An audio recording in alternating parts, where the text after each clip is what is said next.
श्रीरूपं सागरजातं सहगना रघुनाथान्वितं तं सजीवं साद्वैतं सावधूतं परिजनासहितं कृष्णचैतन्यदेवं श्रीराधाकृष्णपादान् सहगना श्रीविशाखान्वितांश्च विष्णुपादाय कृष्णप्रेष्ठाय भूतले श्रीमते भक्तिवेदांत स्वामी नामिने नमस्ते सरस्वती देवे गौरवाणी प्रचारिणे निर्विशेष शून्यवादी पाश्चात्यदेशतारिणे नमो महावदन्याय कृष्ण प्रेम प्रदायते कृष्णाय कृष्ण चैतन्य नामिने गौरतिस्वे नमः पुनः सिंधु दीनबंधो जगत्पते गोपेश गोपिका कांता राधा कांत नमस्तुते कंचन गौरांगी राधे वृंदावनेश्वरी वृषभानुसुते देवी प्रणमामि हरिप्रिये वाञ्छाकल्पतरुभ्यश्च कृपा सिन्धुभ्येव च पतितानां पावनेभ्यो वैष्णवेभ्यो नमो नमः। जय श्री कृष्ण चैतन्य प्रभु नित्यानंद श्री अद्वैत गदाधर श्रीवासादि गौर भक्तवृंद हरे कृष्णा कृष्णा कृष्णा हरे हरे हरे राम राम राम हरे हरे। हरे कृष्ण।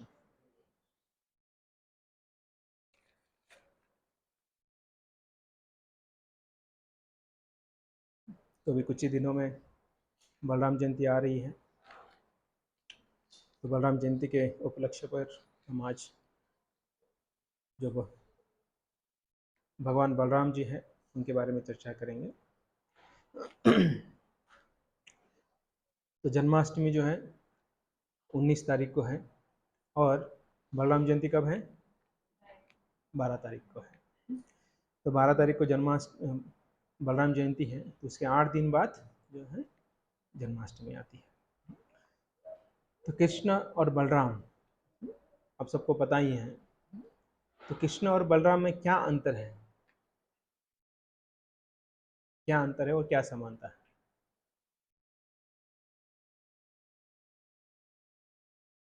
कृष्ण को जानते हैं आप लोग? ऐसा कोई है कृष्ण को नहीं जानते हैं? ओके। बलराम जी को जानते हैं? जानते हैं। तो फिर क्या अंतर है इन दोनों में? हाँ,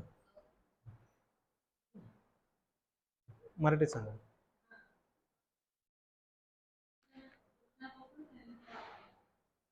कृष्ण से बलराम जी आते हैं, कृष्णापासून बलराम जी येतात. ओके. और ओके, बलराम जी सेवक भगवान. ओके. और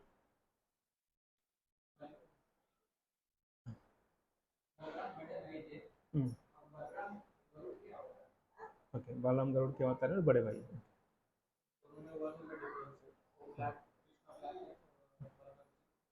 गोरे. और कोई? तो ये बोल रहे कि कोई फर्क नहीं है, कृष्ण काले हैं और बलराम जी गोरे हैं. और बलराम जी आदि गुरु है. ओके. ओके. और कोई?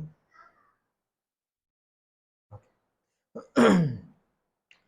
तो शिल प्रभुपाद को ये पूछा गया था प्रश्न. एक ने पूछा कि बलराम जी और कृष्ण इनमें क्या अंतर है? तो प्रभुपाद बोले इनमें कोई अंतर नहीं है, सिर्फ एक एक अंतर है उनमें. जगन्नाथ जी कैसे हैं? काले हैं. और बलराम जी गोरे हैं. बस इतना ही अंतर है, इसके अलावा कुछ भी अंतर नहीं है. जो 64 जो गुण है वो बलराम जी में भी है, और जो 6 ऐश्वर्य हैं वो बलराम जी में भी है. तो इसमें कोई अंतर नहीं है. अगर कोई बोलते हैं कि बलराम जी है ना अलग है, हम कृष्ण को ही मानते हैं, तो अपराध है. ऐसा अपराध जो है चैतन्य महाप्रभु की लीला में भी हुआ था, और रामायण भी, जो रामायण हुआ था उसमें भी ऐसा अपराध हुआ था. सुग्रीव जो है वो लक्ष्मण जी को नहीं मानते थे, तो इसलिए उनका पिटाई हुआ था, पता है आपको? बहुत मारा था. किसने मारा था? सुग्रीव को किसने मारा था? हाँ, वाली ने मारा था. तो पहले पता है आपको, कथा पता है पूरा क्यों मारा था? उसका रीजन जो है, वो सुग्रीव ने लक्ष्मण के प्रति, जो लक्ष्मण जो है उनके प्रति अपराध किया था, तो इसलिए अपराध किया तो उसका पनिशमेंट तो मिलना चाहिए ना। देखिए भगवान राम जो है, जब उनको बोला सुग्रीव को कि मैं जाओ तो मैं तुम्हें बचाता हूँ, तो भगवान के लिए इतना मुश्किल था क्या कौन वाली है और कौन सुग्रीव पहचान है? कुछ मुश्किल था? जिन्होंने बनाया है उनको तो पता रहेगा ना। तो फिर भी नहीं बचाया, क्यों? क्योंकि पनिशमेंट बचा था। सुग्रीव को जो पनिशमेंट मिला, बहुत बहुत मारा, और आके रोने लगे। बोले क्या है आपने, आप बोले कि मैं, आप जाओ लड़ाई करने के लिए, मैं पीछे से मारता हूँ, तो आपने तो मारा ही नहीं उसको, वाली को। देखो कितना मारा मुझे, पूरा बॉडी सूज गया। तो राम बोले ठीक है ठीक है ठीक है, नेक्स्ट टाइम ना मुझे, लेकिन मुझे कैसे पता चलेगा, आप दोनों भाई है कि नहीं, दोनों बंदर हैं, तो बंदर बंदर में कैसे पता चलेगा, है कि नहीं? तो फिर बोले कि हाँ, तो अभी क्या करना है? तो बोला आप हार पहनो। तो हार किससे पहनने के लिए बोला? लक्ष्मण जी से। तो हार पहनने के लिए नीचे झुकना होता है। तो फिर लक्ष्मण ने उनको हार पहनाया, गुरु का आशीर्वाद मिला, तब जाकर फिर नेक्स्ट टाइम उन्होंने मार नहीं खाया, फिर जो है राम ने वाली को मारा। तो इसका मतलब इससे क्या सीख सकते हैं कि हमें गुरु के प्रति अपराध नहीं करना है।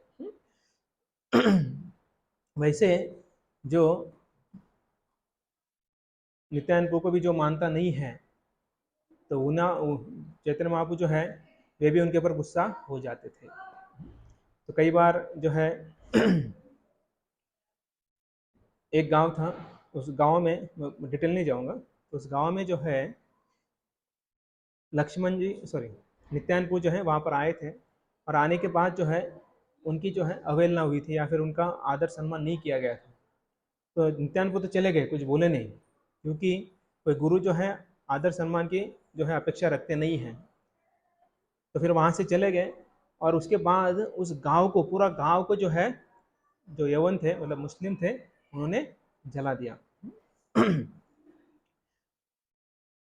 और एक जो जगाई मदाई की लीला है, पता है वो जगाई मदाई की लीला?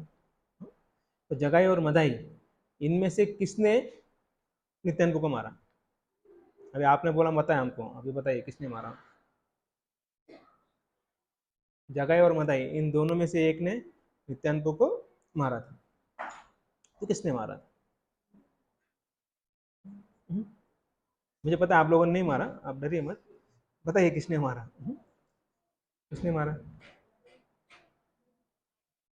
जगाई नहीं मारला कि मदाई नहीं मारला नित्यानंद पुन्हा? किसको किसको पता है ये लीला, जगाई और मदाई की लीला? पता है? हाँ लीला पता है, तो फिर आपको किसने मारा भी पता होना चाहिए, है कि नहीं? राम सांग, जगाई नहीं मारले कि मदाई नहीं मारला नित्यानंद पुन्हा? अरे इतना लीला हुआ है, हमेशा जब भी चैतन्य लीला होता है, गौर पूर्णिमा होता है, जगह मदय की लीला होना ही चाहिए। हाँ, आप लोगों को ड्रामा भी करना है उसमें आगे जाकर, तो आपको पता होना चाहिए कि किसने मारा। एक तो जगह नहीं मारा होगा, नहीं तो मदा ही नहीं मारा होगा। नहीं नहीं, तीसरा तो कोई नहीं था वहां पर। प्रभु जी लोग मदा ही बोलो, माता लोग जगह ही बोलो, हो गया, है ना? इसमें कोई तो उत्तर आ जाएगा। दो ही ऑप्शन है ना, तीसरा ऑप्शन तो नहीं है। तो मदाई ने जो है नित्यानंद को मारा था। तो तब चैतन्य महाप्रभु गुस्सा हो गए, और गुस्सा होकर जो उन्होंने क्या किया, चक्र को बुलाया।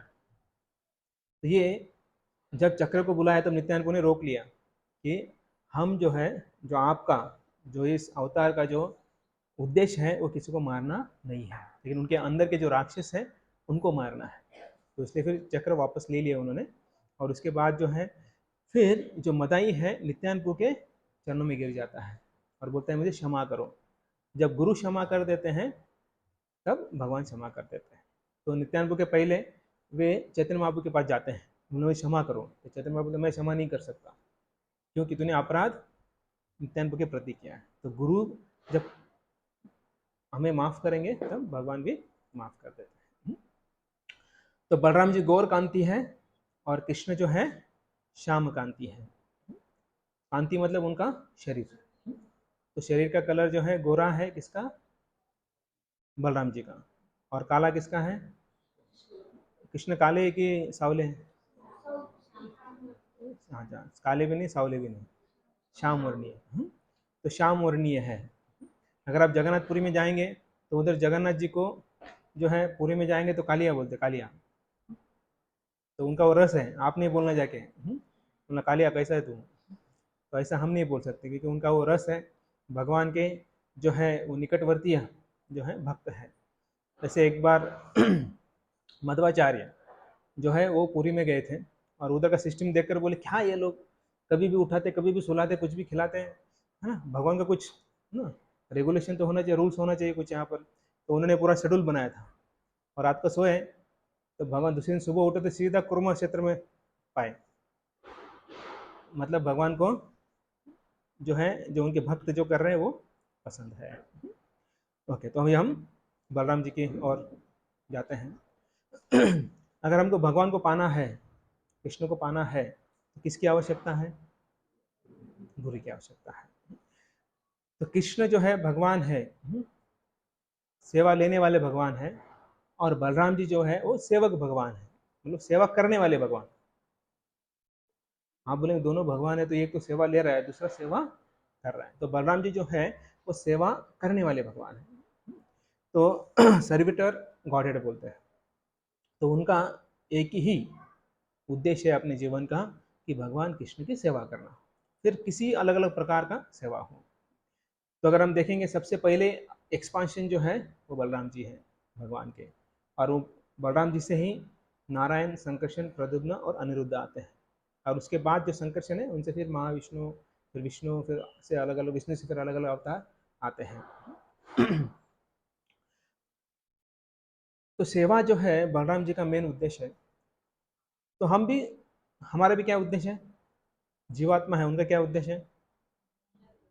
सेवा करना है, वही उद्देश्य है।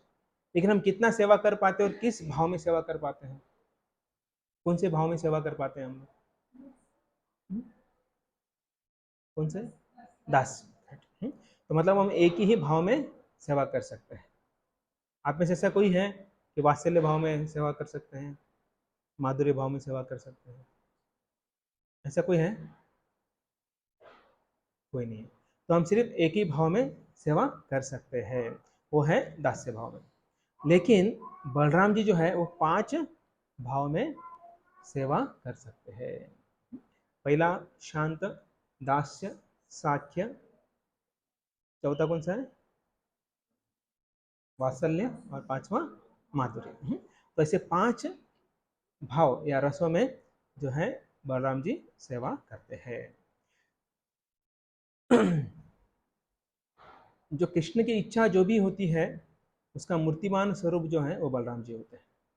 जब भगवान ने इच्छा की कि तुरंत बलराम जी उसको पूरा कर दें, या पूरा होने से पहले बलराम जी समझ जाते हैं कि कृष्ण को क्या चाहिए।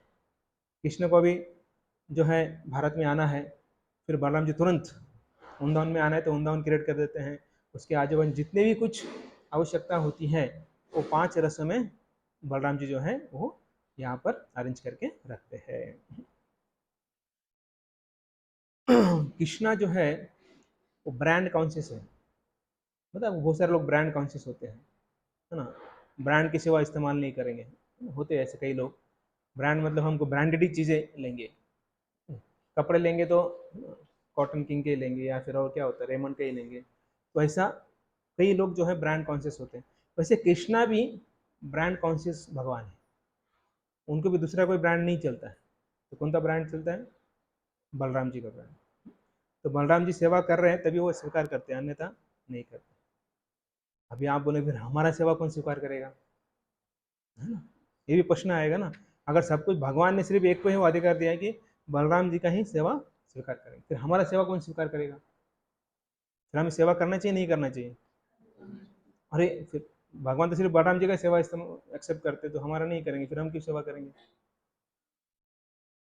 तो क्या करना चाहिए? अगर सेवा एक्सेप्ट नहीं करेंगे तो करके क्या फायदा? अगर आप काम पे जाते हो, आपको पगार मिलने वाला नहीं, पैसा मिलने वाला नहीं, तो काम करके क्या फायदा है कि नहीं? हुँ? राधा रानी को प्रार्थना करना चाहिए, गुरु को प्रसन्न करना चाहिए। और यहाँ पे राधा रानी का संबंध नहीं है, कृष्ण और बलराम जी के बीच में चल रहा है।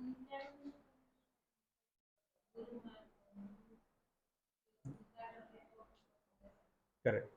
तो हमें जो बलराम जी जो हैं वो आदि गुरु हैं, तो जो उनके प्रतिनिधि हैं, जो हमारे गुरु हैं, तो उनकी सेवा हमें करना चाहिए। तो वो सेवा बलराम जी को जाएगी, फिर वहाँ से कृष्ण को जाएगी। तो इसलिए हमें भी ऐसा नहीं बोलना चाहिए कि अरे हमारा सेवा कैसे जाएगा। तो गुरु के माध्यम से हमें अपनी सेवा जो है भगवान तक पहुँचाना है, लेकिन उनके पहले जो है बलराम जी आते हैं। तो अभी शांतरस में देखेंगे कि बलराम जी कैसे सेवा करते हैं। तो शांतरस मतलब जो भगवान का धाम होता है, तो बलराम जी भगवान के धाम में एक्सपेंशन हो जाते हैं, एक्सपांड हो जाते हैं, विस्तारित हो जाते हैं। जैसे पंढरपुर धाम है, तो बलराम जी विट्ठल भगवान आने से पहले विस्तारित हो जाते हैं, बोले धाम में आ जाते हैं। अगर भगवान जो है पुणे में आने वाले हैं, तो सबसे पहले बलराम जी आएंगे और यहाँ पर विस्तारित हो जाएंगे, फिर भगवान आएंगे। आप अगर तिरुपति जाएंगे तो भगवान कहाँ पर हैं? पहाड़ पर हैं, है ना? कितने पहाड़ हैं? 7 पहाड़। योड़कोंडा, योड़कोंडा मतलब 7 पहाड़ होते हैं। योड़ म्हणजे 7, तो ऐसे 7 जो है वो अनंत शेष है। तो बलराम जी जो है वहाँ पर एक्सपांड विस्तारित हो जाते हैं। उनके ऊपर जो है कौन है? बालाजी हैं। उसके बाद अगर हम भगवान अगर वृंदावन में आते हैं तो पहले बलराम जी आते हैं। अगर जगन्नाथपुरी में आते हैं तो बलराम जी पहले आते हैं और धाम में विस्तारित हो जाते हैं। तो ये हो गया धाम। दूसरा है भगवान का श्रृंगार, जो धोती पहनते, पीताम्बर पहनते हैं, तो बलराम जी हैं। भगवान जो है गहने पहनते हैं, तो बलराम जी हैं। भगवान जो बांसुरी बजाते हैं, तो बलराम जी हैं।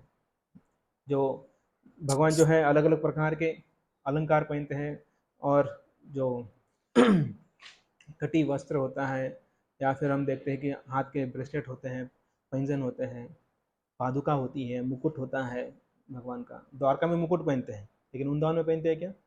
नहीं पहनते हैं। तो जो भी भगवान श्रृंगार करते हैं, वो भी जो है बलराम जी ही होते हैं। भगवान का प्लेट होता है, चम्मच होता है, लकड़ी होता है, बफेलो हॉर्न होता है।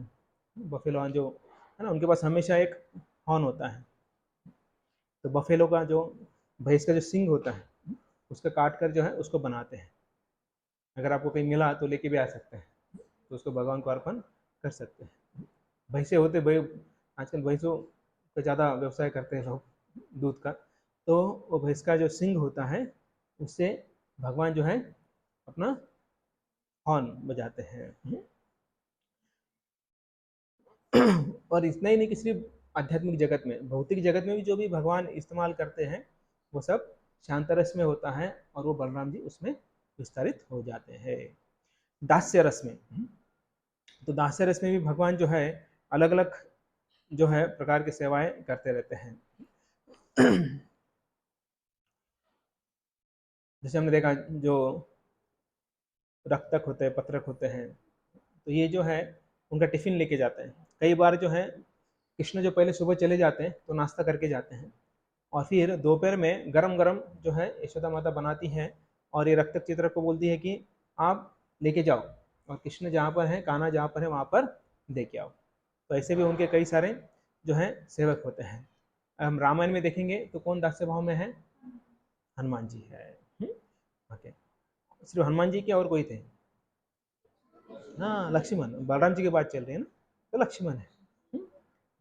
तो भी हम चर्चा करेंगे बाद में कि अगले जो अवतार में वे फिर बड़े भाई क्यों बने। तो साक्य रस में भी बलराम जी सेवा करते हैं। तो कैसे सेवा करते हैं साक्य रस में? मित्र बनते हैं, है ना? जब खेलते हैं तो मित्र ही बनना चाहिए ना। अगर छोटा बड़ा हो तो वो क्या नहीं कर पाएंगे? खेल नहीं पाएंगे, साक्य रस में उनको आनंद नहीं आएगा। मित्र है मतलब क्या है? वो झगड़ा करेगा, गाली देगा, गाली सुनेगा, ठीक है? ऐसा कोई मित्र है आज तक कभी गाली नहीं दिया, या फिर झगड़ा झगड़ा नहीं किया? ऐसा कोई मित्र है आपका? बचपन से आज तक लंगोटी यार है, लेकिन आज तक कभी उसने बुरा नहीं कहा मुझे, ऐसा कोई है? कोई नहीं है, कभी न कभी बुरा बोलते ही है। हाँ, तो इसका मतलब क्या है कि बलराम जी ऐसा भी रोल निभाते हैं। कान्हा को डांटते हैं, बोले ये मत करो, वो मत करो। कई बार डांटते हैं, क्योंकि ये डांटने का सेवा कौन देते हैं? यशोदा माता देती है। बोले कान्हा के ऊपर ध्यान रखो। ये किस में आता है? वात्सल रस में आता है। ध्यान रखने का वात्सल रस में आता है। गाली देना, खेलना, वो दास्य रस में, सॉरी साक्य रस में आता है। जब माटी खाया था भगवान ने, पता है आपको? मैंने ही माटी खाया, है ना? तो भगवान बोलते मैं नहीं खाया, मैं नहीं खाया। हाँ, तो नहीं खाया कि खाया? नहीं खाया, लेकिन मुंह में तो दिखा सब। फिर तो खाया था कि नहीं खाया था? खाया था। तो कंप्लेंट किसने किया था? बलराम जी ने किया था। तो मित्र जो है वो कंप्लेंट करते हैं, अगर जो अगर माधुर्य रस में, सॉरी वात्सल्य रस में है, तो उधर ही उनको बचाएंगे, ध्यान देंगे उनका। तो बड़ा भाई बनकर जो है बलराम जी जो है कृष्ण का ख्याल रखते थे। और माधुर्य रस में, अभी आप बोलेंगे माधुर्य रस में कैसी सेवा की है इन्होंने, तो अनंग मंजरी जो है, तो वो बनकर जो है वो माधुर्य रस या फिर रासलीला में भाग लेते थे। तो बलराम जी जो है ये सब है, लेकिन हमारे लिए आदि गुरु है। तो हमें ये रसों के बारे में ज़्यादा सोचना नहीं है, क्योंकि वो बलराम जी जो हैं खुद एक्सपांड होते हैं और अलग अलग रसों में भगवान की सेवा करते हैं। लेकिन हमें ये देखना है कि जो बलराम जी हैं आदि गुरु हैं। तो जितने भी गुरु हैं उनके आदि गुरु हैं। तो कितने प्रकार के गुरु हैं? 4 प्रकार के गुरु। तो पहले गुरु पथ प्रदर्शिका गुरु, दूसरे गुरु शिक्षा गुरु, तीसरे गुरु दीक्षा गुरु, और चौथे गुरु चैत्य गुरु, बराबर। तो ये जो है 4 गुरु हैं, लेकिन इनके पहले जो आते हैं आदि गुरु, वो है बलराम जी। श्रील प्रभुपाद बोलते हैं कि गुरु इज हेवी। तो गुरु जो है हेवी होते हैं। हेवी मतलब वजन ज़्यादा होता है ऐसा नहीं, हेवी मतलब कठोर होते हैं। कब कठोर होते हैं? जब हम कोई गलती करते हैं तो कठोरता से बोलते हैं, और बोलना चाहिए। अगर हमेशा हम गलती करते रहेंगे और कुछ कठोर प्रेम से ही बोलते रहेंगे, तो हम गलती करना रोकेंगे या नहीं रोकेंगे? नहीं रोकेंगे हम। बहुत बार ठीक है ठीक है, चलो ठीक है ठीक है ऐसा बोलते रहेंगे, तो फिर हम भी गलतियाँ एक के बाद एक, एक के बाद एक, एक के बाद एक करते रहेंगे। तो इसलिए गुरु जो है जब आवश्यक है तब हेवी होते हैं, लेकिन प्रभुपाद ऐसे नहीं बोलते, वो हमेशा हेवी रहते हैं। क्योंकि गुरु का कार्य है शिष्य को शासन लगाना। शिष्य मतलब शिस्त, शिस्त मतलब शासन। समझ में आ गया? ऐसा नहीं मैं शिष्य बन गया, अभी मन में आए वो करूँगा। एक बार है ना, कंटेमाला नेता भी कंटेमाला आ गया, 2 आ गया, 2 का 3 आ गया, अभी दीक्षा हो गया, उद्धार हो गया मेरा, अभी मुझे कोई नियम पालन करने की आवश्यकता नहीं है। ऐसा जो सोचते हैं वो गलत सोचते हैं, क्योंकि शिष्य जो है उसका अर्थ ही शिस्त है।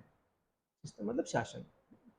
और ये गुरु जो है उनका कर्तव्य है कि वे शिष्य को शासन लगाए।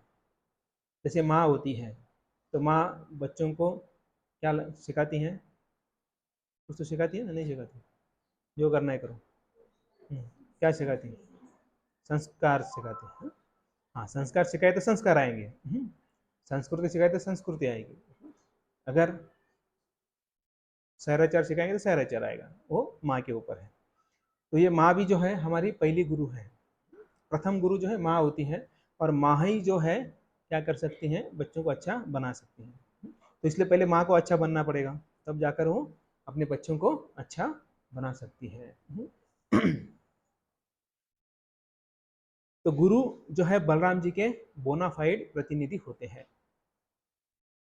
तो इसलिए बलराम जी के पास तो हम पहुंच नहीं सकते, तो लेकिन गुरु के द्वारा हम बलराम जी तक पहुंच सकते हैं।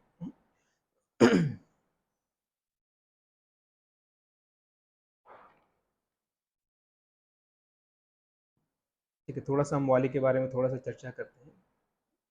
तो उस समय क्या हुआ था, हमने एक स्टोरी बताई थी, अब दूसरी स्टोरी बताएंगे। तो वाली को मार दिया, तो हम वाली को मारने से पहले हमने स्टोरी देखी।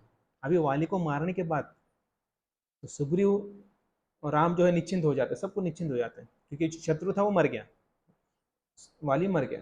तो अभी जैसे ही मर गया, तो अभी जो है चतुर्मास चालू हो गया, मतलब बारिश का सीजन चालू हो गया। तो बारिश का सीजन चालू हो गया, तो उस समय क्या, अभी ऐसा नहीं कि हर जगह हर जगह पर धर्मशाला थे, गेस्ट हाउस थे, ऐसा कुछ नहीं था। तो इसलिए उन लोगों ने तय किया कि हम वहीं के वहीं रहेंगे, क्योंकि सब लेके जाना, अरेंज करना ये सब पॉसिबल नहीं है, तो वहीं पर रुकेंगे। तो 4 महीने रुकने वाले थे, और अभी ये बंदर, मैक्सिमम बंदर ही थे वहाँ पर। कितने मनुष्य थे वहाँ पर? 2 मनुष्य थे, राम और लक्ष्मण, बाकी सब बंदर थे। और वो जो फिर अपने काम में लग गए। तो सुग्रीव जो है अपनी पत्नी और वाली की पत्नी दोनों के साथ वहाँ पर विराजमान थे। तो 4 महीने हो गए, चातुर्मास हो गया, और इधर राम जी राह देख रहे हैं कि सुग्रीव कब बाहर आएगा। और जब ये देखा लक्ष्मण जी ने, तो लक्ष्मण जी गुस्सा हो गए, उनकी आंखें लाल हो गई। बहुत बढ़िया वर्णन आता है रामायण में, वो हमने वर्णन किया था जब हम रामायण ले रहे थे। तो तब जाकर जो है किनके पास जाते हैं, सुग्रीव के पास जाते हैं। तो जैसे पता चलता है, क्योंकि उनके सैनिक रहते हैं, तुरंत अंदर क्या कर देते हैं, इन्फॉर्मेशन दे देते हैं कि श्रीमान लक्ष्मण जी पधार रहे हैं। तो इधर जो सुग्रीव नशे में था, पूरा नशा उतर गया उसका, नशे में था। तो उधर जो है उसकी पत्नी जो है तारा, तो उसको बोले कि जाओ जल्दी जाओ, तुम सामने जाओ, क्योंकि उसको पता है कि लक्ष्मण जो गुस्सा हो गया भाई, कुछ खैर नहीं है। तो अपने बीवी को सामने करते हैं। अब बीवी अपने कपड़े संभाल कर जो है वहाँ पर आ जाती हैं, और फिर लक्ष्मण जी को बोलती कि क्षमा कीजिए क्षमा कीजिए। हालांकि बंदर है, बंदर को क्या समझता है, थोड़ा सा पी लिया, चढ़ गया, तो समझ में नहीं आ रहा क्या क्या करना है क्या नहीं करना है, तो अगली बार गलती नहीं होगा। तो ऐसा बोल के जो है, जो सुग्रीव है उसकी पत्नी ने उनको शांत कर दिया। क्योंकि ये लक्ष्मण जी जो है गुरु का प्रतिनिधित्व करते हैं, और इनको प्रतिनिधित्व करते, जब गुरु गुस्सा हो जाते हैं तो हम अपनी सभी कृपा जो है क्या कर लेते हैं, चला जाता है, सब कृपा चला जाता है। तो इसलिए हमारे जो गुरु है उनको कभी क्या नहीं करना चाहिए, उनको गुस्सा नहीं दिलाना चाहिए। इसका मतलब हमें क्या करना चाहिए, इसके लिए क्या करना पड़ेगा, अगर गुस्सा नहीं देना है, दिलाना नहीं है, तो हमें क्या करना पड़ेगा, आज्ञा का पालन करना है, बस। ज़्यादा कुछ नहीं करना है, जो बोला है उतना करना है। हाँ, अगर नहीं हो पाता है, बहुत बार ऐसा है, हाँ गुरुदेव जय गुरुदेव, हाँ गुरुदेव जय गुरुदेव करते हैं, लेकिन क्या बोला पता नहीं, ऐसा हो जाता है। तो क्या हो जाता है, फिर वो अपराध हो जाता है। तो बेटर है ध्यानपूर्वक सुनिए क्या बोल रहे हैं, और उसके बाद अगर हमें करने में समस्या आता है तो हमें पूछना चाहिए, क्लैरिफिकेशन करना चाहिए। तो ये बहुत महत्वपूर्ण है।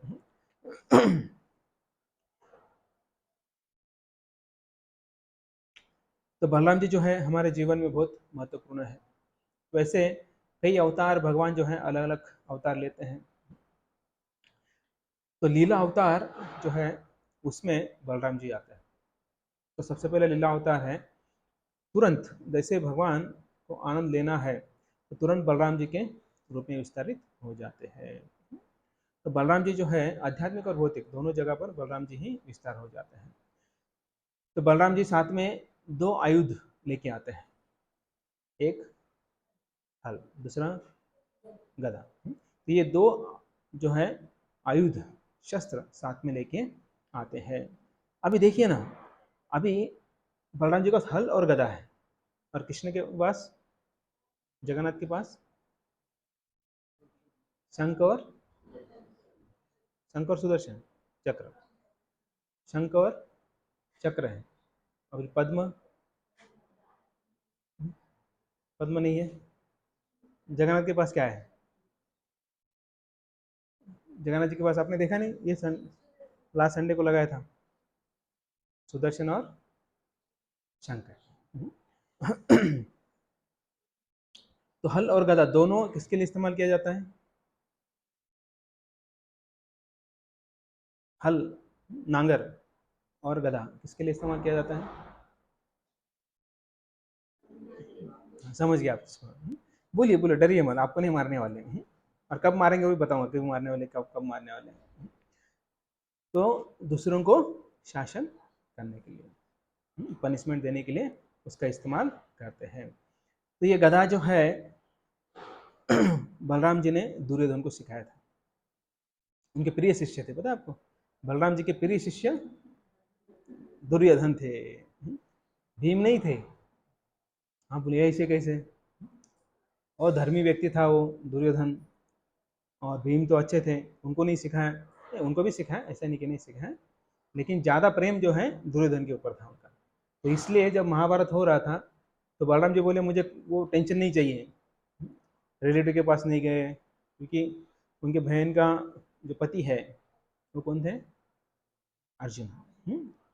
और कुंती बुआ थी, तो बुआ के लड़कों की तरफ नहीं गए और इधर तो प्रिय शिष्य हैं, तो ये झमेला नहीं चाहिए, इसलिए वे तीर्थ यात्रा पर चले गए। कितना आसान है ना, झगड़ा हो गया, ट्रेन बुक करना और अगले ट्रेन से सीधा धाम यात्रा करने जाना है, मतलब टेंशन नहीं है कुछ, एक हफ्ते पर आएंगे तो सब कुछ शांत हो जाएगा। अच्छा आइडिया ना। हाँ, लेकिन बलराम जी वो नहीं सिखाते यहाँ पर, बलराम जी का कुछ अलग उद्देश्य था। कई लोगों का उद्धार करने, कई लोगों को दर्शन देने के लिए वे गए थे। अगर सोचिए बलराम जी अगर होते महाभारत में तो क्या होता, एक दिन में खत्म हो जाता सब कुछ, सबको खत्म कर देते एक दिन में। लेकिन भगवान को पता था, इसलिए भगवान का ही प्लान था कि उनको बाहर भेजने का। बलराम जी जो है हमेशा अवधूत भाव में रहते थे। अवधूत मतलब क्या कब करेंगे कुछ पता नहीं, कब उठेंगे, कब सोएंगे, कब चलेंगे, क्या करेंगे, अनप्रिडिक्टेबल बोलते हैं ना हम लोग, उसे अवधूत बोलते हैं। तो अवधूत मतलब देखिए जनरली जो है हमें क्या बताया जाता है, नशा नहीं करना है ना, बोला जाता है कि नहीं बोला जाता है। लेकिन बलराम जी नशा करते हैं, वारुणी पीते हैं। वरुण देव की पुत्री वारुणी, उनकी पत्नी। तो वारुणी का एक जो है पेड़ होता है, उस पेड़ के पत्तों से जो है वो रस निकलता है, और वो रस पीने से आंखें लाल लाल हो जाती हैं, है ना, जैसे शराब पीने से आंखें लाल हो जाती हैं। तो वैसे जो है बलराम जी वो लेते हैं।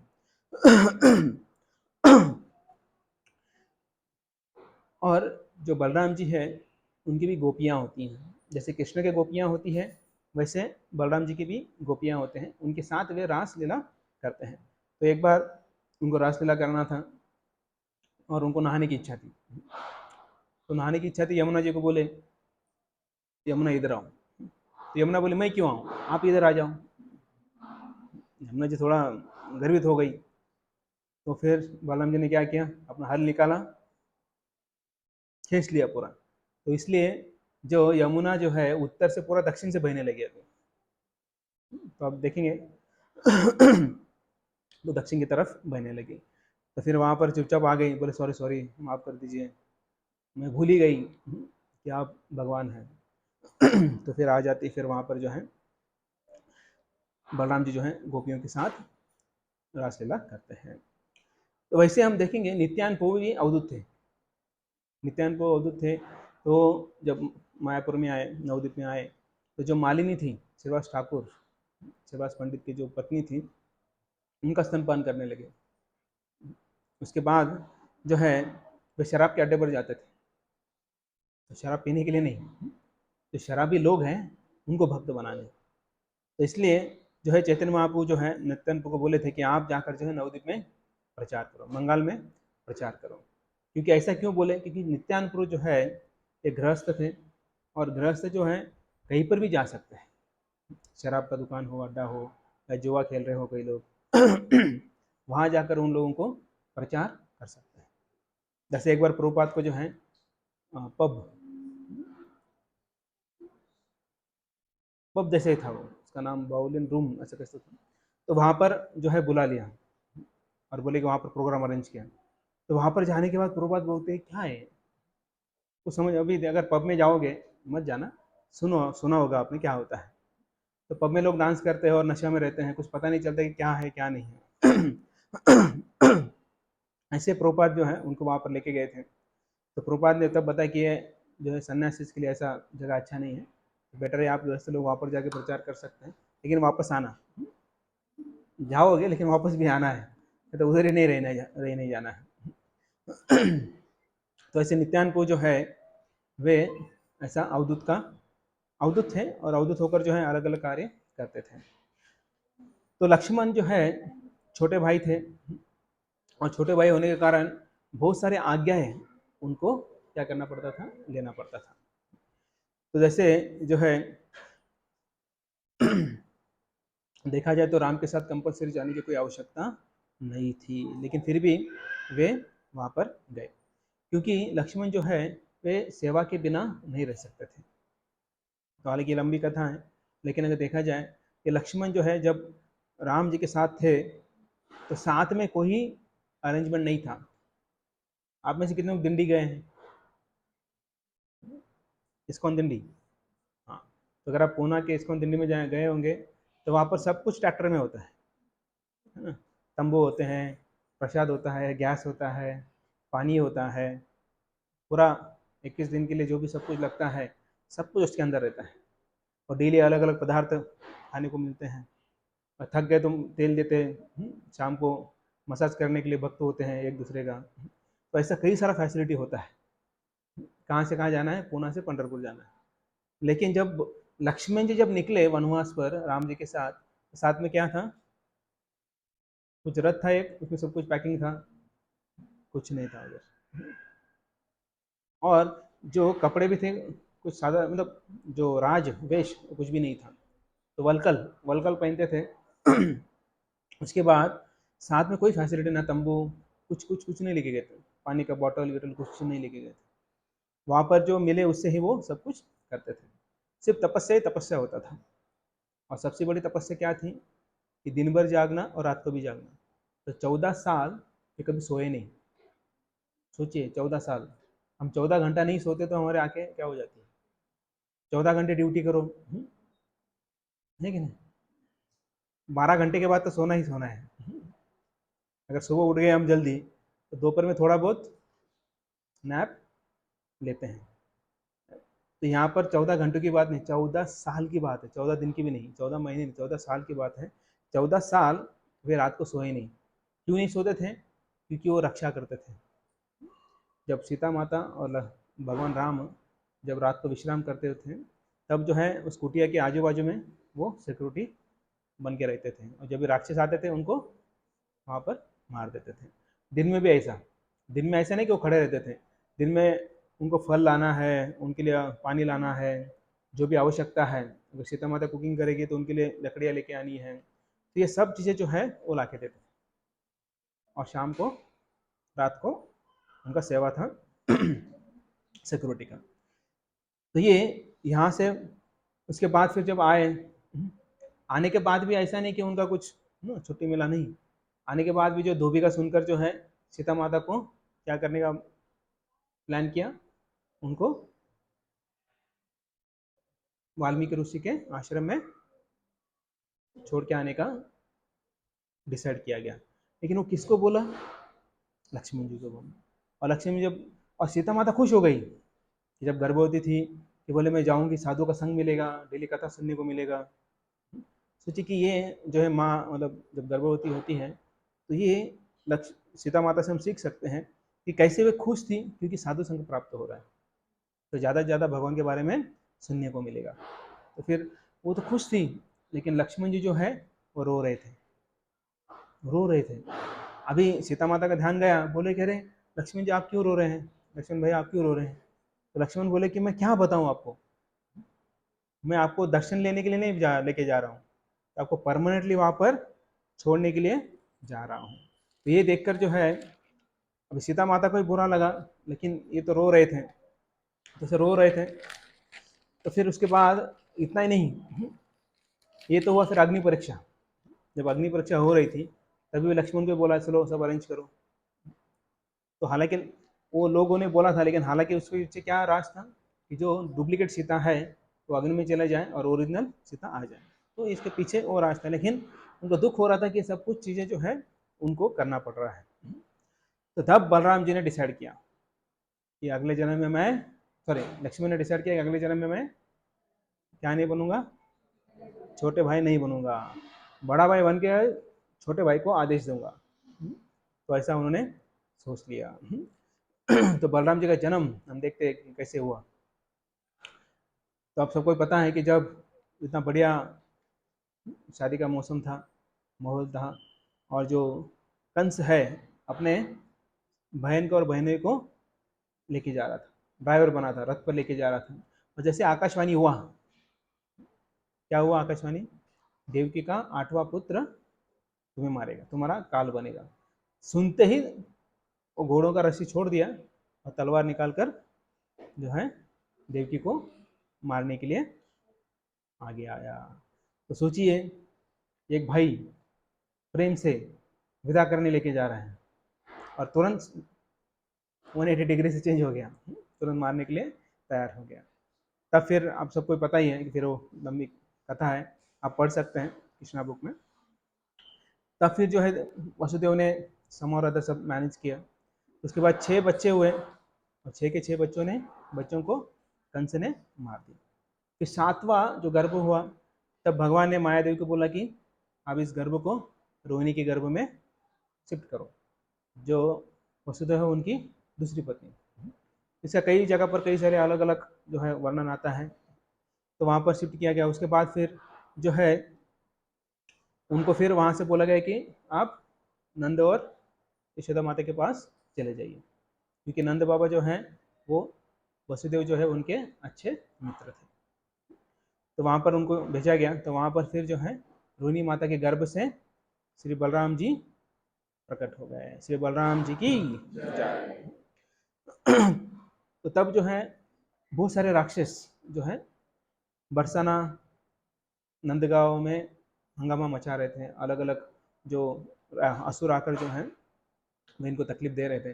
तब जो है वृषभानु महाराज और नंद बाबा ने क्या किया, उन्होंने सोचा कि अभी हमको ये छोड़कर रावल और गोकुल में जाना चाहिए, तो यमुना के आशीर्वाद से हमें कुछ संतान प्राप्त हुई।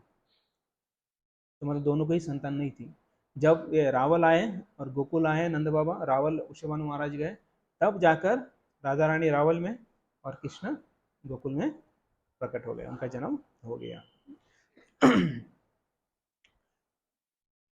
तो कृष्ण और बलराम और गोपाज उनके जो गोप सखा हैं, तो वे जो है अलग अलग प्रकार के जो है गेम खेलते थे।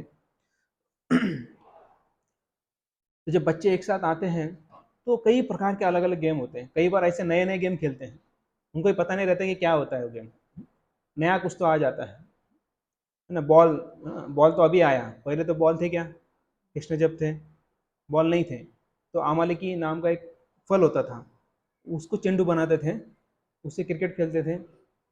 आज जैसा आजकल वाला क्रिकेट नहीं, उधर क्रिकेट अलग था, है ना। बेसबॉल होता है, महाराज बोलते कि बेसबॉल, तो बेसबॉल से क्रिकेट आया। और ये बेसबॉल जो कृष्णा का जो ये अमल के फ्रूट एक फेंकता था और एक लकड़ी से मारता था, तो ये वहाँ से ये क्रिकेट जो है आ गया है। ऐसे कई सारे गेम। तो कई बार जो है वो क्या करते थे, आवाज़ नहीं, मिमिक्री करते थे। और कई बार जो वैली होता है ना, वैली दरी होता है, वहाँ जाकर गाली देते थे वो,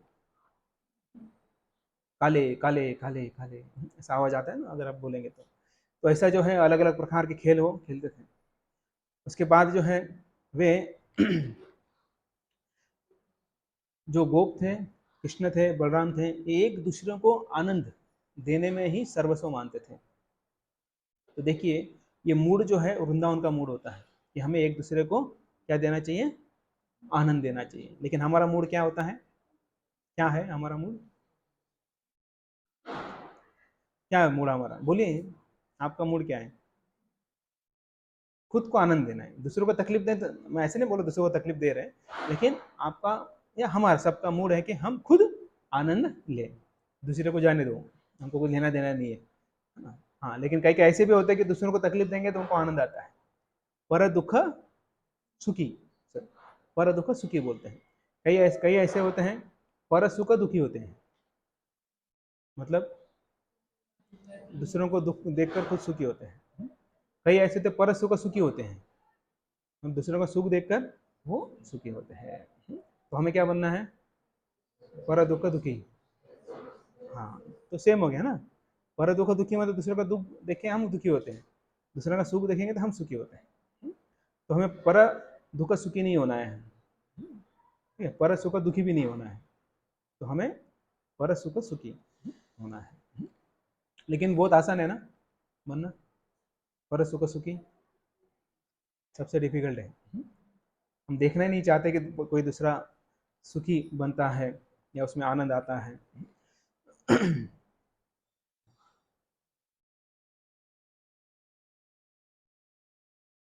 तो हम हमेशा सेल्फ सेंटर्ड होते हैं, लेकिन कृष्ण बलराम को आनंद देने वाले यहाँ पर सभी गोप गोपा जो होते हैं, या गाय हो, ऐसा भी पूरा वृंदावन धाम जो है वे सिर्फ उनको ही आनंद देते हैं।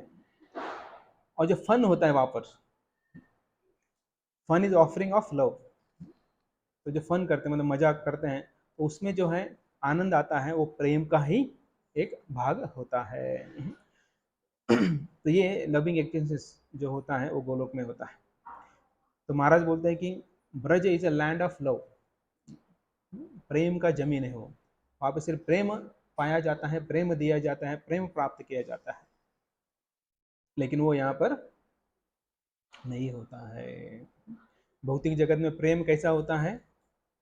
अंधा होता है, बोलते हैं ना प्रेम अंधा होता है। तो सचमुच अंधा होता है, तो समझ में नहीं आता कि सामने वाले व्यक्ति क्या है क्या नहीं है। और फिर जो माता पिता जो है बचपन से, जन्म लेने से पहले से जो प्रेम कर रहे हैं उनको भी हम भूल जाते हैं। तो इसलिए अंधा प्रेम जो है उससे कई गुना अच्छा जो है ब्रज में प्रेम प्राप्त होता है। तो उस प्रेम की अभिलाषा जो है हमें करना चाहिए। इस भौतिक जगत में प्रेम जो है वो प्रेम नहीं होता है। हम आगे की चर्चा करेंगे, जो प्रलंबासुर के इसमें बलराम जी उसको मारते हैं, तो उसमें हम चर्चा करेंगे उसके बारे में डिटेल में।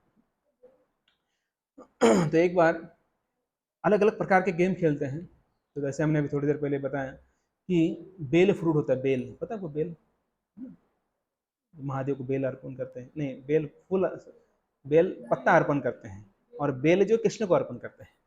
तो यहाँ पर वर्णन आता है कृष्ण को बेल बहुत पसंद है। तो बेल का फल होता है कि इतना होता है, इतना होता है, बड़ा बड़ा होता है। तो ये क्या करते थे, एक बड़ा फल लेते थे, एक ऊपर फेंकता था और दूसरा जो है उसको निशाना लगाता था। ये खेल खेला कभी आपने? ऐसा नहीं खेला है, ओके। गोली मारते थे आजकल लोग, ऐसा दिखाते हैं।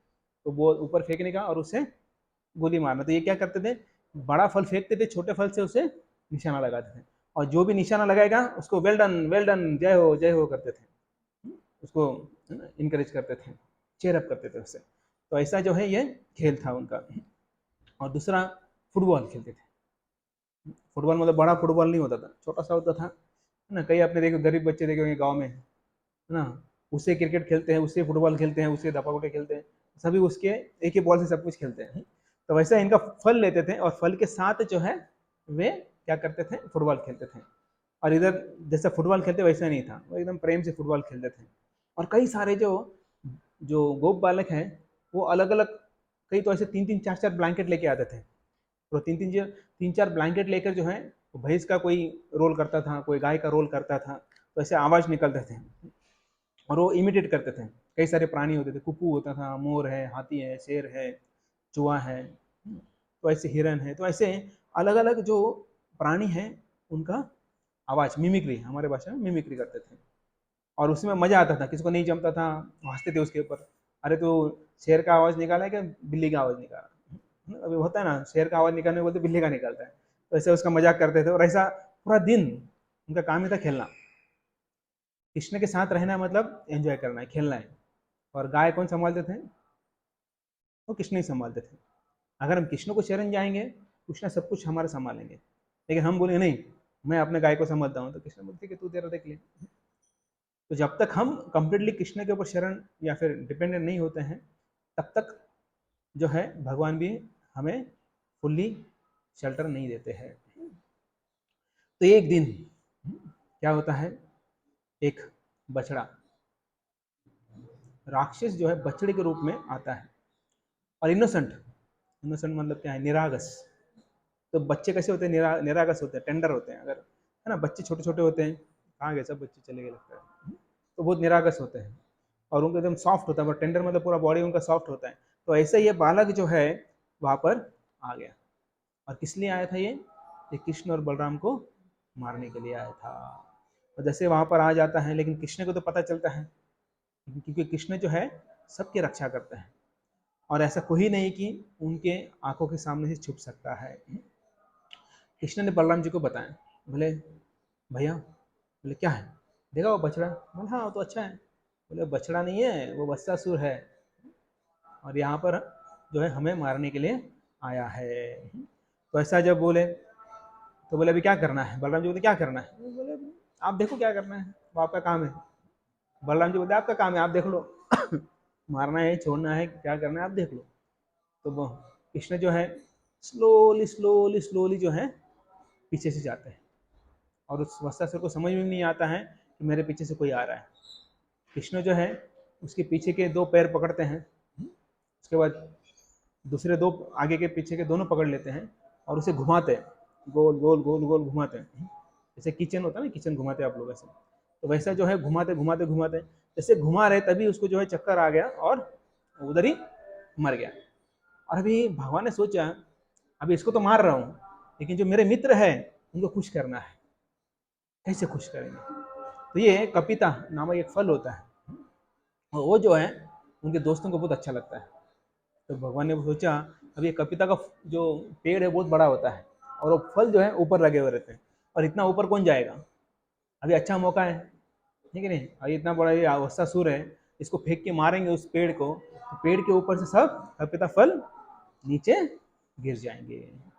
और फिर ऐसे ही करते हैं, फेंकते ऊपर, सब फल नीचे गिरते हैं, और सभी जो बालक हैं भागते भागते जाते हैं कि अरे मैं ज़्यादा गोल जमा करूंगा, मैं ज़्यादा जमा करूंगा। और फिर वो जमा करके लेके आते हैं, बोलते वेल डन, जय हो कृष्ण की जय हो। तो ऐसा बोलते सभी आनंद से खेलते कूदते सब वो कपिता फल जो है वो खा रहे हैं। तो यहाँ पर जो है भक्तिविनोद ठाकुर और महाराज जो है बताते हैं कि वत्सासुर मतलब क्या है, हमारे जीवन में वत्सासुर उसका क्या रोल है। तो childish mentality in which easily influence by bad association, मतलब बच्चों जैसी बुद्धि जिससे जो है हम बुरा संग का प्रभाव हमारे ऊपर आ जाता है। इन्फ्लुएंस बाय बैड एसोसिएशन मतलब हम जो बुरा संग है उससे प्रभावित हो जाते हैं। क्यों? क्योंकि हमारी बुद्धि बच्चों की तरह होती है।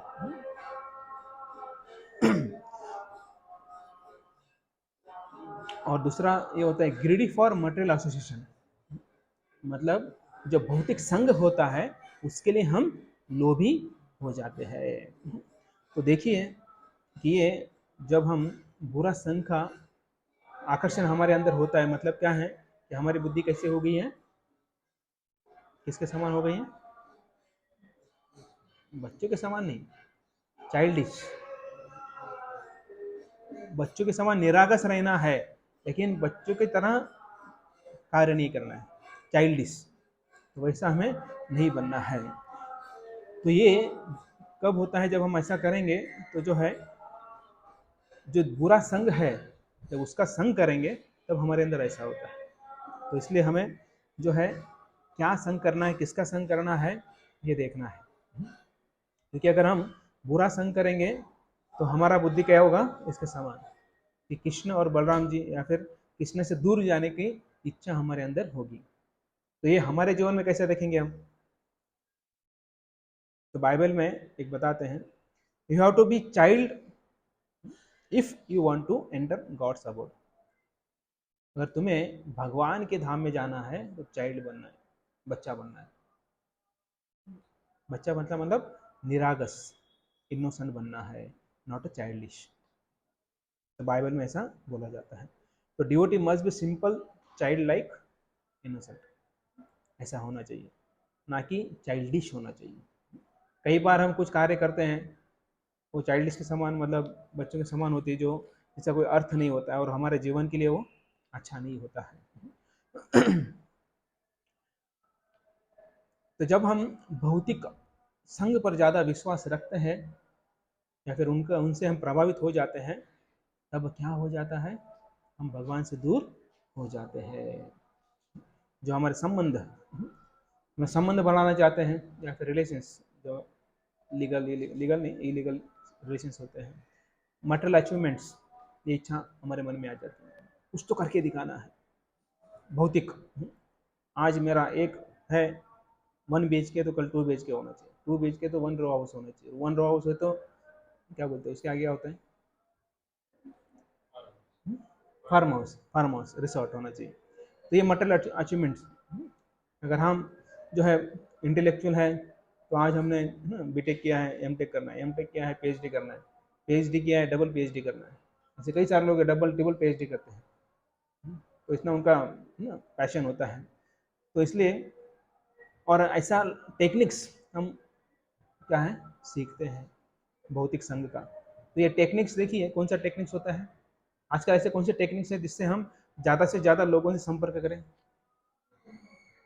मोबाइल तो हो गया, लेकिन मोबाइल से थोड़ी ज़्यादा संपर्क बनता है।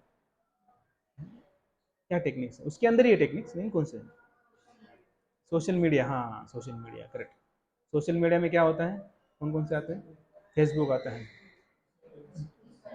अच्छा इंस्टाग्राम होता है, करेक्ट। ट्विटर, ट्विटर पे आता है ना कुछ तो, ट्विटर करता है। तो ये सब चीज़ें जो है, ये इससे हम सीखते हैं। एक्चुअली नहीं सीखा तो अच्छा है। कुछ नुकसान हुआ है आज तक? नहीं सीखा। जिनका नहीं है अकाउंट, उनका कुछ नुकसान हुआ है? इंस्टा पे अकाउंट नहीं है, फेसबुक पे नहीं है, और क्या होता है, ट्विटर नहीं है, तो नुकसान हुआ है कुछ? फायदा हुआ है? फायदा भी नहीं हुआ है, नुकसान भी नहीं हुआ है। जो जॉब के लिए है, अगर उसके लिए इस्तेमाल करते ठीक है, लिंक्डइन यूज़ करते हैं या फिर है ना वो यूज़ करते तो ठीक है। लेकिन नॉर्मल व्यक्ति के लिए है ना कुछ फ़ायदा नहीं है कुछ, लेकिन नुकसान ज़्यादा है, बहुत ज़्यादा है। नुकसान ज़्यादा है। सबसे पहला नुकसान क्या है? समय बर्बाद होना, समय की बर्बादी करना है। समय की बर्बादी के साथ साथ चेतना भी खराब हो जाती है। चेतना के साथ साथ और क्या खराब होता है? आंखें खराब हो जाती है, बरोबर, चश्मा ज़्यादा पड़ता है। कई लोगों का कोरोना के बाद चश्मा लग गया, पता है आपको क्यों? वो आप पता चल गया आपको। रील्स, रील्स बोलते क्या बोलते हैं उसको? हाँ रील्स होता है ना, शॉर्ट्स रील्स। स्क्रॉल स्क्रॉल करते हैं, हाँ स्क्रॉल करते करते चश्मा का भी नंबर बदल गया, बढ़ गया। तो वो एक है, नुकसान हो गया। चौथा है, हम भगवान से दूर चले गए हैं। तो फायदा है क्या कुछ इसमें? फायदा बताइए। नहीं, एक दो लोगों को फायदा हुआ, लेकिन 99.99% उसका कोई लाभ नहीं है। इसके लिए नहीं है जो घर में है ना हाउस वाइफ है, उनके लिए कुछ लाभ नहीं है। जो स्टूडेंट है उनके लिए कुछ लाभ नहीं है। जो बिजनेस कर रहे हैं उनके लिए मुझे इतना लगता नहीं कि उसमें ज़्यादा कुछ लाभ नहीं है। का तुम्हाला इंस्टाग्रामवर ऑर्डर येते दोन कर नाही ना, व्हॉट्सअपवर येते फक्त। ओके, व्हॉट्सअपवर येते, आली ऑर्डर लगेच पाठवायची। बरं, इंस्टाग्राम करण्यात, इंस्टाग्राम पे देखेंगे और बाकी चीज़ें देखते हैं। तो इसलिए हम लोगों ने भी यूट्यूब का आपको लिंक भेजना बंद कर दिया, पता है आपको लेक्चर का? वो रीज़न है। आपको इसकॉन डेजर्ट ट्री का क्यों भेजते? क्योंकि आपको उतना ही सुनाई देगा, उसके अलावा ना एडवर्टाइज आएगा, ना नीचे दिखेगा, ना ऊपर दिखेगा। तो सोच के आपको हम लिंक भेजते हैं, क्योंकि हमने देखा कि कई सारे भक्त विचलित हो गए, दूर चले गए हैं। तो एक्चुअली वो उदाहरण महाराज देते हैं, कैसे यूट्यूब पर देख देख के जो है वो व्यक्ति इतना दूर चला गया, इतना दूर चला गया कि भक्ति छोड़ दिया उसने। और फिर महाराज को फ़ोन करते हैं, और वो मटल एसोसिएशन में चला गया। और वहाँ पर जाने के बाद जो है वो संघ में उसको लगा कि मैं अभी मेरा जप अच्छा बढ़ाऊंगा, मेरा भक्ति अच्छा बढ़ाऊंगा। और वो बोलने लगा कि मैं ऐसा जप करता हूँ अभी कि साक्षात भगवान सामने दिखते हैं मुझे, ऐसा बोलने लगा। तो वो देख के बाकी लोग भी उसके पीछे जाने लगे। लेकिन एक समय ऐसा आया, अपने बीवी से डाइवर्स दे दिया, एक दूसरी लड़की से शादी किया, और अभी भक्ति से बाहर हो। तो ये कब होता है? जब हम चाइल्डिश मेंटालिटी होता है, और जब एक तो कि गुरु का सुनते नहीं है, दूसरा कि चाइल्डिश मेंटालिटी होता है, उसके बाद अपराध बढ़ जाते हैं। अपराध बढ़ने के कारण भौतिक संग बढ़ जाता है। भौतिक संग बढ़ने से हम भौतिक चीज़ों से, भौतिक लोगों से, या फिर वो आध्यात्मिक लोग होंगे लेकिन भौतिक कार्यों में फंस जाते हैं हम लोग। जब उसमें फंस जाते हैं तो ऑटोमेटिकली हमारा भगवान के प्रति, भक्तों के प्रति, सेवा के प्रति जो एंथुजियाज्म है वो कम हो जाता है, और कम होते होते नष्ट हो जाता है। जब हम सेवा के लिए ना बोलते हैं, इसका मतलब क्या है कि हम किसी गलत संग में पड़े हुए हैं। हमेशा याद रखना, मैंने ना बोला, इसका मतलब मैं किसी ऐसा संग कर रहा हूँ जो यहाँ पर नहीं होना चाहिए। या हमेशा याद रखना ये किसी के जीवन में हो रहा है कि सेवा नहीं बोल रहा है, खुद अगर हमारे मुख से ना आ रहा है तो हमारा जब अच्छा नहीं हो रहा है, बुरा संग है, और भक्ति से हम दूर जा रहे हैं। ओके।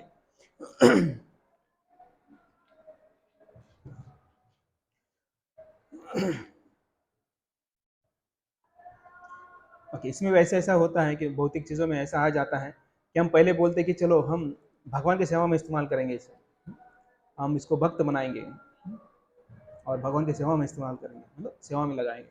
कुछ गाड़ी लेंगे, कुछ और कुछ लेंगे, उसको भगवान की सेवा में इस्तेमाल करेंगे। लेकिन एक दो बार बोलते हैं, उसके बाद गायब हो जाता है। ऐसा भी होता है, जब बाद में मांगते हैं वो नहीं, वो उधर गया, बिजी है, ऐसा सब चीज़ें होता है।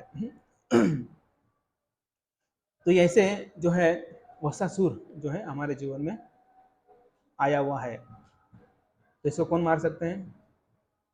भगवान ही मार सकता है, हमारे पास वो शक्ति नहीं है। इसलिए हमें क्या करना है, किसका शेल्टर लेना है, भगवान का शेल्टर लेना है। हरे कृष्ण कृष्ण कृष्ण हरे हरे, हरे राम राम राम हरे हरे।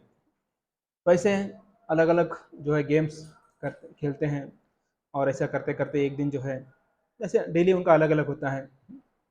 और क्या करते हैं, कभी आपने देखा होगा कि कोई सामने खड़ा है, जा रहा है, तो पीछे जाके आप आंखें बंद करते हो उसके और पूछते हो बताओ कौन है, आवाज़ बदल कर पूछते हो, किया आपने ऐसा, अभी भी करते हो, है ना?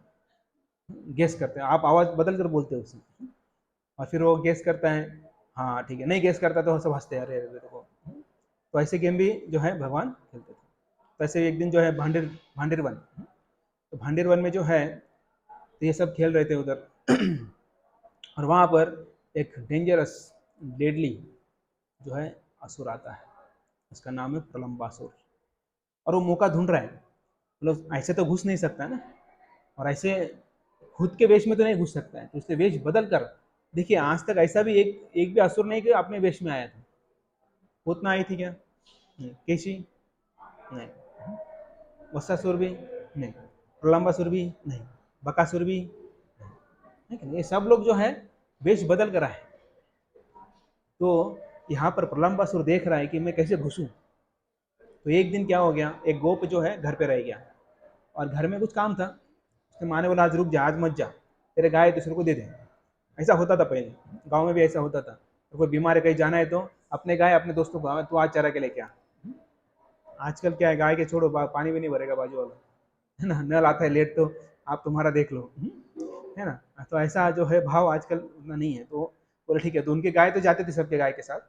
तो उसने देखा प्रलंबासुर ने वो लड़का नहीं है, तो उसके भेष में वो घुस गया, प्रलंबासुर के जो है वो प्रलंबासुर उस गोप बालक के साथ घुस गया, और वो ऐसा बिहेव कर रहा था कि मानो वो गोप बालक ही है। नॉर्मल बात करना है, खेलना है, कूदना है, हंसना है, सब कुछ एकदम एक्टिंग, बढ़िया एक्टिंग करता। और जितने भी डेमंस थे ना, ये सब बढ़िया एक्टर थे, जो भी कंस भेजता था एक से बढ़कर एक एक्टर थे। तो ये डेमंस जो है, ये आजकल के जो कलाकार है, कुछ भी नहीं है उनके सामने। सोचिए किसी का, ये असुर, उसका पूरा बुद्धि अलग है, वो गोप बालक के रूप में आकर वहां पर एक्टिंग कर रहा है, कम्प्लीटली अपोजिट।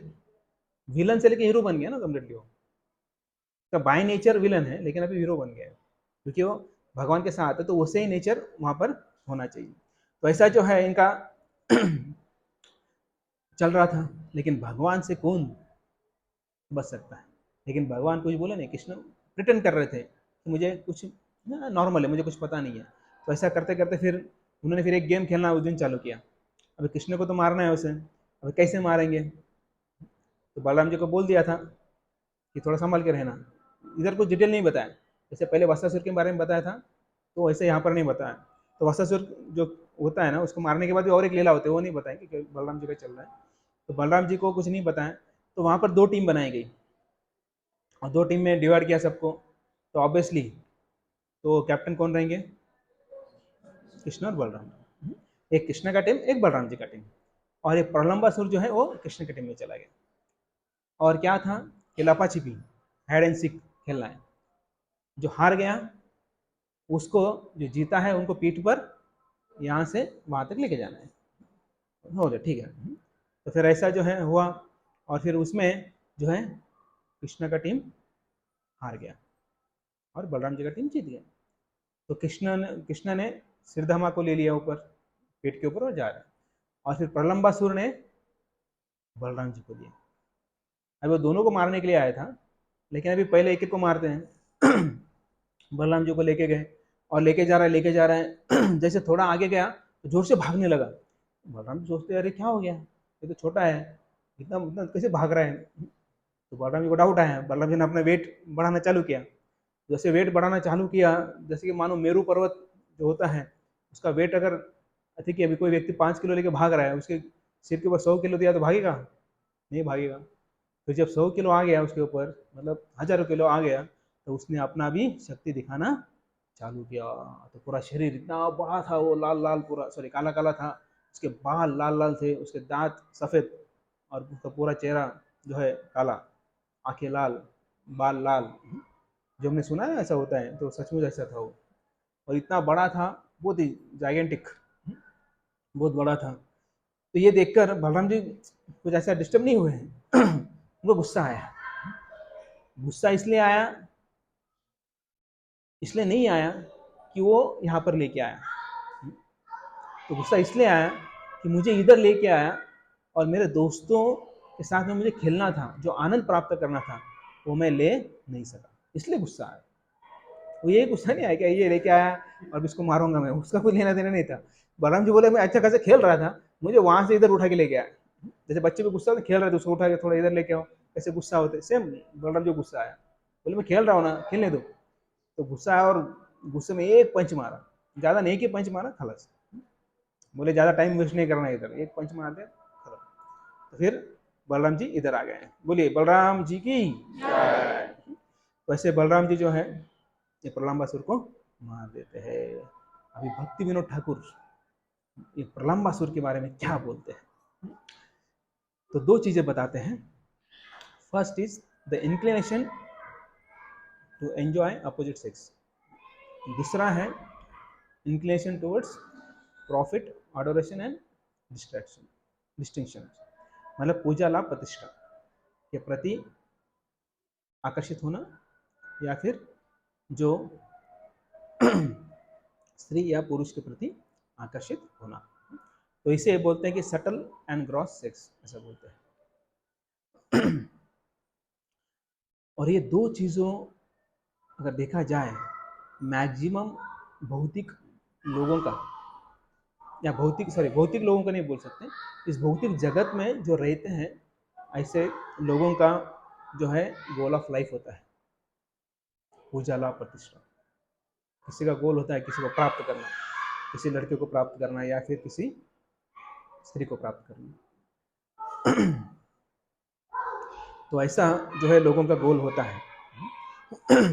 और हम देखते हैं मैक्सिमम जो है सिनेमाज है, मैगजीन्स है, नॉवेल्स हैं, या जो प्रोडक्ट्स होते हैं, तो ये सब में हम क्या देखते हैं, वही तो देखते हैं। लोग ये क्यों जी रहे हैं, मैक्सिमम किसके लिए जी रहे हैं? मान सम्मान के लिए, प्रतिष्ठा मिलनी चाहिए, सम्मान मिलना चाहिए, हमारी पूजा आरती होना चाहिए।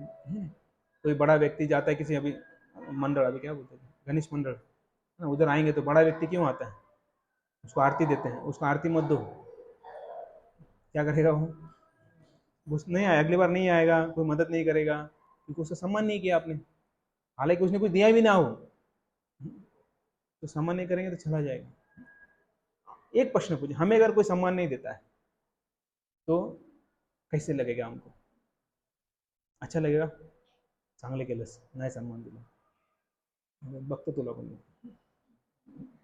ऐसे बोलते हैं हम लोग। तो इसका मतलब क्या है कि हमारे अंदर में कहीं ना कहीं ये प्रलंबासुर छुपा है। सिर्फ ये पूजा प्रतिष्ठा नहीं है, अट्रैक्शन टू अपोजिट सेक्स भी है, जो हमारे अंदर कहीं ना साइड में कहीं तो घुसा हुआ है। हम आकर्षित हो जाते हैं, और ये आकर्षित होने के बाद फिर हम भगवान से दूर हो जाते हैं। देखिए बलराम जी को कृष्ण से कौन दूर ले गया? प्रलंबासुर लेके गया। तो ये प्रलंबासुर हमें भी जो है दूर लेके जाते हैं। तो मार्केट में मैक्सिमम जो है यही होता है। तो मार्केट में, या फिर हम जितने भी हमारे भौतिक दोस्त हैं, भौतिक समाज है, इन सब में वही होता है। और जब भक्ति में आते हैं हम लोग, ऐसा नहीं है, ऐसा नहीं है कि हम लोग जो है तुरंत जो है क्या होता है कि हम इसे सुधर जाएंगे, ऐसा नहीं होता है। कि कई सारे हमारे अंदर इतने सालों से, इतने जन्मों से हमारे अंदर ये प्रलंबासुर बैठा हुआ है। वो ऐसा एक जन्म में, एक साल में, 2 साल में जाता नहीं है, कई जन्मों से है। अभी सालों से तो है लेकिन जन्मों से भी है। तो वो जो है बाहर निकलते रहता है, निकलते रहता है। तो उसको हमें पास में नहीं आना है। और ये हमेशा क्या करता है, हमारा मित्र बनकर हमारे साथ रहता है। बोलता है अच्छा है, मान सम्मान लेना अच्छी बात है, थोड़ी ना बुरी बात है। आप देखते हैं कि जो जगन्नाथ दत्तात्रेय था, तो बार बार रथ क्यों रुकाते थे? कोई बड़ा व्यक्ति आ गया, वीआईपी आ गया, कोई ये आ गया, वो आ गया, और उसके साथ 4-5 लोग साथ में आते थे। मैं भी बोलते थे। मैं ऊपर ही था इसलिए मुझे पता है, रथ के ऊपर। तो देख रहा था, मतलब मैं सोच रहा था, बोले एक लिस्ट हमारे पास भी था कि किसको किसको कहाँ का बोला है, तो उसका नंबर, उसका नाम है, लेकिन साथ में 4-5 लोग और हैं, वही आरती घुमाने के लिए आगे आ रहे, ये डालो वो डालो। तो ये जो मान सम्मान है हमें यहीं पर रख देगा, और दूसरा जो अट्रैक्शन है वो भी हमें यहीं रख देगा। और ये अट्रैक्शन जो है प्रलंबासुर दोनों, जो प्रलंबासुर जो 1 और 2 है, तो ये 1-2 जो है सटल और ग्रॉस, ये हमें यहीं पर ही रख देगा। और यही जो है हमें क्या कर देता है, भगवान से, भक्तों से दूर लेके जाता है। तो हालांकि वो बाहर से अच्छा लगता है, सोचिए ना, किसी को मान सम्मान मिल रहा है तो बुरा लगेगा? नहीं लगेगा, अच्छा लगेगा। और फिर वो जपा के समय में हरे कृष्णा, शाल टाकला, श्रीफळ नारळ दिलं, हरे कृष्णा, फिर अब नेक्स्ट टाइम और ज़्यादा बड़ा सम्मान होना चाहिए, हरे कृष्णा, नहीं नहीं, तो ये जपा में ही चलता है फिर। और उसके लिए फिर हम कुछ भी करने के लिए तैयार होते हैं, फिर हम कई दिन बोलते जपा बाद में पहले जाते हैं उधर। तो ये है। और जो आजकल ग्रुप्स होते हैं, व्हाट्सएप ग्रुप्स होते हैं, उसमें एक्टिव रहना है, तब जाके कोई तो हमें पहचानेगा, ऐसा भी होता है। तो कई बार फिर हम सुबह सुबह लोग पोस्ट डालना चालू कर देते हैं, हम मंदिर में आए, है ना, फोटो निकालते तो ऐसा नहीं खुद के लिए निकालते, दूसरों को दिखाने के लिए निकालते। आप फोटो निकाले, खुद को देखने का भी फोटो निकाला है? नहीं निकाला ना। आप देखते पहले कि मैं अच्छा दिख रहा हूँ क्या, क्यों दिख रहा हूँ, कि दूसरों को दिखाना है, बराबर। उसमें लाइक आ जाए, क्या बोलते हो, लाइक आता है, उसके लिए हम फोटो निकालते हैं। कई बार बोलते फोटो, आप बोलते हैं ना जपा करने के लिए आज बैठो, बोलते समय नहीं है, लेकिन आगे जाकर फोटो निकालेंगे। तो ये प्रलंबासुर हमारे अंदर ना कूट कूट के भरा हुआ है, तो ऐसे प्रलंबासुर को हमें निकालना चाहिए। तो बलराम जी ने 2 असुरों को मारा है, आपको पता है? एक प्रलंबासुर और एक धेनुकासुर। तो Dhenukasur is like representing ignorance in knowledge of soul, और Pralambasur inclination towards subtle and gross sex. ठीक है, धेनुकासुर जो है, जो हमारे अंदर जो आत्मा के बारे में जो अज्ञानता है, वो जो है रिप्रेजेंट करता है। जब हम गुरु का शेल्टर लेंगे तब जो है वो अज्ञानता चली जाएगी। तो जब हम अज्ञान में रहेंगे, आत्मा के बारे में अज्ञान रहेगा, तभी जाकर हम इस भौतिक चीजों के प्रति आकर्षित हो जाएंगे। और ऐसा नहीं है कि एक उम्र, एक एज में ही ऐसा आकर्षण होता है, ऐसा नहीं है। तो एक बार जो है अकबर जो है बीरबल को पूछते हैं कि बोले ये जो आकर्षण है वो कब जाएगा? तो बीरबल बोलता है कि मरने के बाद। बोलते कुछ ही बोल रहे हो। तो बोले ठीक है, समय आने पर बताऊंगा। तो फिर एक न्यूज़ आता है कि एक बूढ़ा जो है मरने वाला है। तो बीरबल को पता चलता है, तो बीरबल बोलता है कि जहाँ पना, अकबर को बोलते हैं कि आप जो है, आप और आपकी जो बेटी है जिसका शादी हुआ नहीं है, आप दोनों जो है उसको देखने आइए, और पहले आपके बेटे को भेजिए और बाद में आप आइए। तो फिर ऐसा जब करते हैं, तो फिर वहाँ पर बीरबल तो पहले ही होता है, और फिर आवाज़ आता है, छिन छिन छिन, नूपुर का आवाज़ आता है, पैंजन का आवाज़ आता है। तो ये जब बीरबल जाता है तो देखता भी नहीं है, कौन? बीरबल। ओ हो, मतलब ठीक है, मतलब आंखें भी नहीं खोलता है, और बीरबल तो सामने ही बैठा है उसके। और फिर जब आवाज़ आने लगता है तो थोड़ी थोड़ी हिलने लगता है, आंखें खुलने लगती हैं, और अपना सिर, क्या बोलते हैं, गर्दन, गर्दन टेढ़ा करके देखने लगता है, और वहाँ से ऐसी चली जाती है। फिर जब भी राजा महाराजा आते तो क्या अनाउंसमेंट होता है, राजाधिराज महाराज जहाँ पना जो भी ऐसा बोलते हैं, पधार रहे हैं, और ये आंखें बंद करके उधर ही लेटा है, और आता है, और फिर लोग बोलते हैं अकबर जी आए हैं, ऐसा है, तो ये आंखें बंद करके हाँ ऐसा वैसा ऐसे ही बोलने लगा है। तो बीरबल बताता है कि देखो थोड़ी देर पहले तुम्हारी बेटी आई थी, वो देख रहा था, और अभी तुम आए, अभी तुमको देख भी नहीं रहा है। तो इसका मतलब क्या है कि ये मरते दम तक नहीं जाता है। अगर कोई इससे लड़ाई करना चाहता है, कोई बोलता है कि आई हैव कॉन्कर्ड, तो गलत है। तो इतना आसान नहीं है इसे कॉन्कर करना। तो इसके लिए जो है सतर्क रहना है, हमें ऐसे संग में रहना है। हाँ, कोई परफेक्ट नहीं है, लेकिन ऐसे संग में रहना है कि हम उसे उस चीज़ों से इन्फ्लुएंस ना हो। तो ये प्रलंबासुर जो है ये हमारे लिए बहुत घातक है। आप बोलेंगे अभी सॉल्यूशन क्या है बाबा इसका? सॉल्यूशन ये है कि हम्बली, नम्रता से गुरु को अप्रोच करना है और सब कुछ चीज़ें बताना है कि मेरे दिल में, हृदय में जो है ऐसा चीज़ हो रहा है। और जब हम नम्रता से जब बताएंगे ऐसा, तो वे अपनी कृपा से जो है, उनकी कृपा से ही हम उससे बाहर आ सकते हैं। तो कई सारे हम देखते हैं कि आपको ज़्यादा बोलने की आवश्यकता नहीं, क्योंकि बाहर तो वही देख रहे, हर दिन कुछ ना कुछ होता है। कोई भाग गया, कोई आ गया।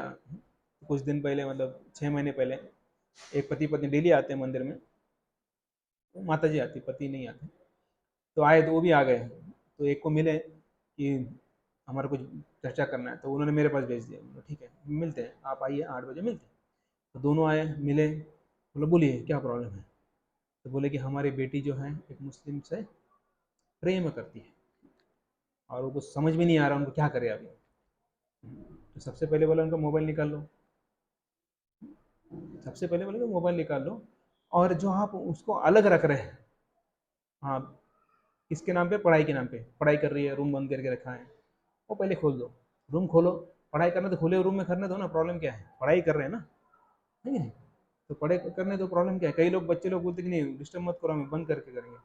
आप लोगों ने पढ़ा कि आपके 10-10 रूम थे, आपके सेपरेट रूम था क्या? नहीं था। आपने पढ़ाई किया, आप इधर आए यहाँ पर, सबसे पहले वो बंद किया। दूसरा है कि आप प्रेम दीजिए, उनके साथ बैठ के प्रसाद लीजिए, उनके साथ जाकर शॉपिंग के लिए जाइए, उनके साथ जो है आप घूमने जाइए। वो टाइम आप उनको दीजिए, क्योंकि आप नहीं देते वो टाइम, किसी और के साथ बिताने का ढूंढ रहे हैं। और ऐसा अभी फिलहाल ठीक है, कोई बताया तो बाकी सब कट किया, अभी वो सब आते हैं। तो ये जो ऐसे कई सारे केसेस हैं, जो कब होता है? जब हम मनी में रखते हैं और ऐसा प्रॉब्लम्स आते हैं। सबसे पहले कि हमें गुरु का शेल्टर लेना है, और जो माता पिता हैं उनको भी अपने बच्चों को संभालना है, उनको समय देना है। तो वो समय थोड़ा दो, प्रॉब्लम नहीं है, लेकिन क्वालिटी समय दो। आप मोबाइल पे बैठे हो, हाँ बेटा बोल, कुछ तो चल रहा है आपका, और बोलो, बोल, तुम बोलो, बोलते रहो। आप नीचे देखिए, बेटा बेचारा बोल रहा है, तुम मोबाइल में बैठे हो तो मैं भी मोबाइल में बैठता हूँ ना। और फिर जो मिला उसको लाइक करते हैं, क्या बोलते हैं, फॉलो करते हैं। ट्विटर पे क्या होता है? फॉलो होते हैं, अनफॉलो होते हैं। हाँ, फॉलो करते हैं, फिर फॉलो करते करते फिर वो फुल फुल बना देता है, ठीक है ना? फॉलो तो FOOL बन जाता है, वो आगे के निकल जाता है। और फिर ऐसे ही लोग फिर क्या करते हैं, उनको गुमराह कर देते हैं। तो ये जो है तो ये बलराम जी का जो कृपा है, उनके जो प्रतिनिधि है, उनके थ्रू ही आ सकता है। और उसके लिए really really we have to struggle hard.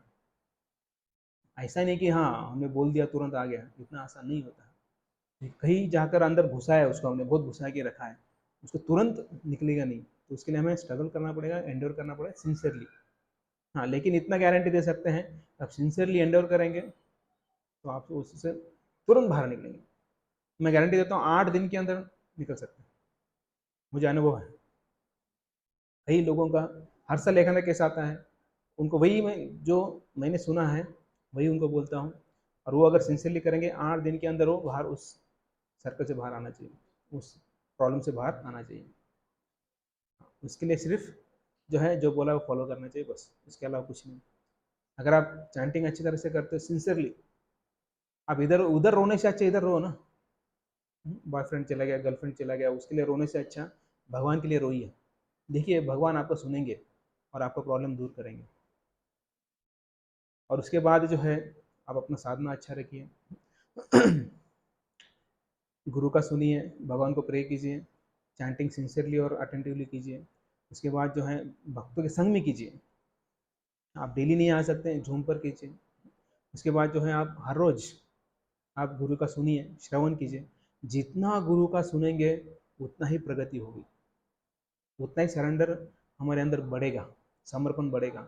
जितना हम कम सुनते हैं उतना एरोगेंस, उद्धटपना, एरोगेंस बढ़ेगा। इसलिए प्रभुपाद की जो है बुक्स डेली पढ़िए, 15 मिनट, आधा घंटा पढ़िए, अहेतु की सेवा करने का प्रयास कीजिए। और त्याग जो है वो भी हमें स्लोली स्लोली थोड़ा थोड़ा बढ़ाना चाहिए। तभी जाकर हमें भगवान की अहेतुकी कृपा प्राप्त होगी।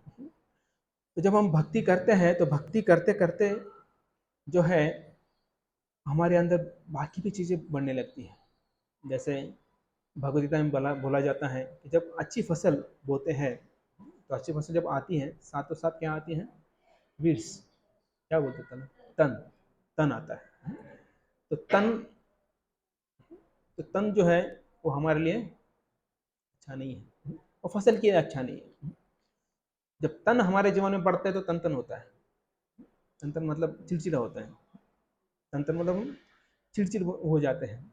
तो चिड़चिड़ के कारण हमारा साधना में ध्यान नहीं लगता है। तो इसलिए जो भक्त है उसका डेफिनेशन क्या बताया था आपको, भक्त का definition last to last class में, भक्त का डेफिनेशन। हाँ,